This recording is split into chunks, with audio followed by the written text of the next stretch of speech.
Hello guys, welcome to my channel. It's Singapore National Day today, the 9th of August 2021. So let's say happy birthday Singapore first. So that's why I have some free time to record this video and to share with you what you need to know before moving to Singapore. Firstly, it's about language.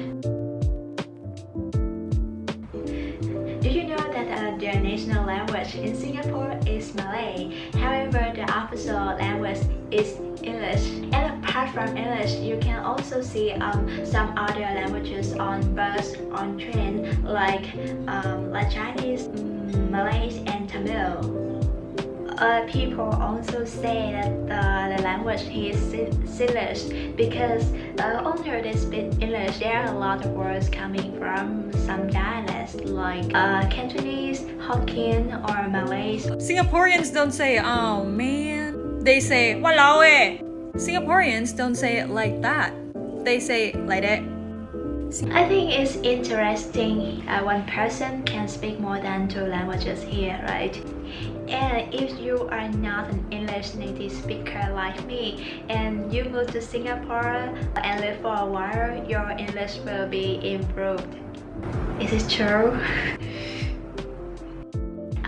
Second thing is about weather. I moved to Singapore from Ho Chi Minh City. I can say the weather of Singapore is similar to Ho Chi Minh City. It's hot the whole year. Here in Singapore, it's usually 28 to 33 degrees. But in Singapore, there's no rainy season and dry season. It's hot the whole year and it rains almost every week. It's summer the whole year, that's why you just wear the summer outfits like this. You also should bring your sandals and sneakers with you because here you will walk a lot. For girls, I'm sorry that you may not be able to wear a lot of high heels. Hey, just like me, I have a lot of high heels, but since I came to Singapore, I haven't worn them as much as I want. Or if you wanna wear high heels, you're gonna take a bus. No, sorry, take a taxi. The next thing is about transport. In Singapore, most of the people here use public transport because it's very cheap and very convenient. You can take a MRT from the west to the east Singapore within 1 hour and it costs usually more than $2. Bus also very cheap and very convenient. MRT runs from around 6 a.m. until 12 a.m. and bus you can find bus or even midnight, even 2 or 3 a.m. You can also rent a car, but having a car here is very expensive.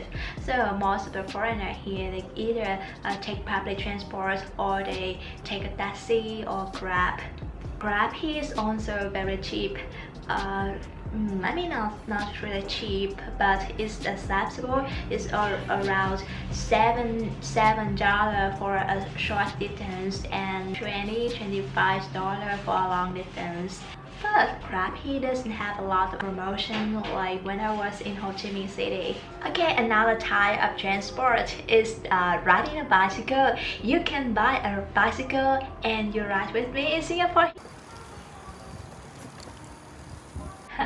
Yeah, it usually costs around 200 to 1000 for a bicycle. It depends on what kind of bicycle you want. The interesting here is that people ride the bicycle on the sidewalk. So do I. You can also ride down on the street, but it's so scary to me. The next thing is accommodation. There's some website that you can find a room for rent in Singapore. Property Guru, 99.co, or you can find your room on some groups on Facebook, like Find Your Room in SG or the Room for Rent in Singapore. So there are 4 main types of accommodation for rent in Singapore. The first one is SCB flat, the second one is condo, the third one is studio apartment, and the fourth one is landed house. Okay, let's go with the first one. SB flat. SB mean Housing Development Board. SB flats are the apartments now built by government, and around 80% of Singaporeans live in SDB flats. If you rent a common room, it will cost you around $650 to $800 Singapore dollar per month, and if a master room is around $800 to $1,000. Second one is the condo. Condo are a nicer apartment that have more facilities like swimming pool and gym. Price to rent a common room in condo is from 900 to 1,300 for a common room, and from 1,300 to 1,800 for a master room. Another type of accommodation is a studio or apartment. A studio apartment usually costs around 2,000 to 3,000 per month. Studio apartment is more expensive, but you have your privacy. You can bring your visitor whenever you want. You can bring your boyfriend, girlfriend, or any friend to come over, and you have your own kitchen. You have everything. The next one is landed house. I don't know much about landed house, but you know, in Singapore, the people who are living in landed house are like the wealthy people. Maybe next time I will do another video talking more clearly about the accommodation here. Okay, next thing is about food. In Singapore, you can cook at home or you can eat out. If you are living alone, cooking at home alone, yeah, it may cost the same if you eat out. And if you eat out here in hawker center, it's cheap, only $3, from $3 to $6. And if you eat in the food cost, it will cost you around $7 to $12. And if you eat in a restaurant, it will cost you around $12 to $20 per dish. In my opinion, food in Singapore is not too expensive in comparison with your income. However, the accommodation is expensive.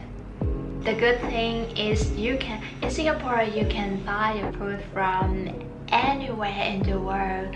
In this video, I have already talked about language, weather, office, transport, accommodation, and food. And what else you want to know, guys? Just give me some comments down below. I will be happy to answer.